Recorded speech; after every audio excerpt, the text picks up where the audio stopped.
تمرد، مع اني حاسس ان سكتي مجهوله،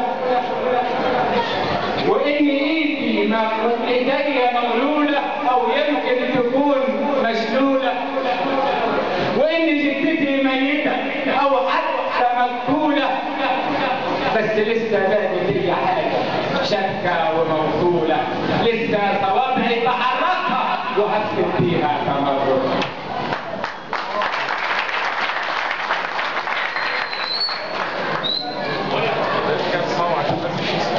رعبت التمرد عشان بلدي في الضياع، وسينا بتنباع والقناه في المزاد، وكل شيء يوصي لينا بالفساد،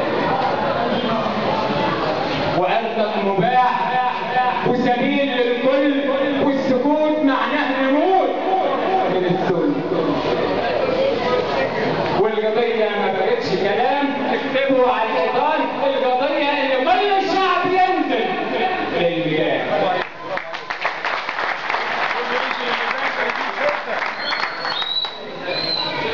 لو هنكسر حياتنا، لو هنكسر ولدنا، بس مش ممكن نكسر بلدنا، مش ممكن نكسر بلدنا.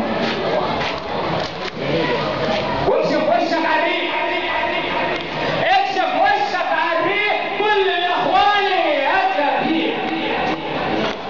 اكشف وشك على الريح، كل الاخواني هكا فيه، واكتب تمرد، لك ولدك تشوفه في الدليل، لك قانون كل قانون بيطلعه بيحميه، لك القضاة بيتنا اللي احنا عايشين فيه.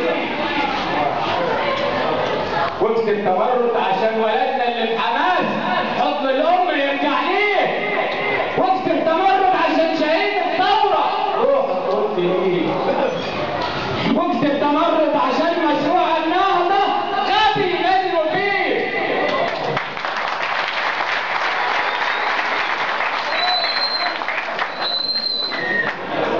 واكتب تمرد عشان زمن علي بابا لسه عايشين فيه، واكتب تمرد عشان الاخواني هس شيش.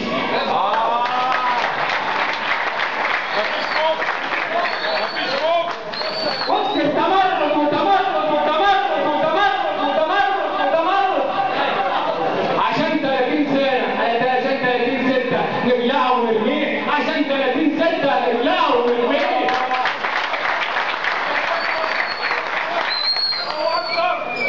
نصل الى القضيه الثانيه وهي تخص معلش عشان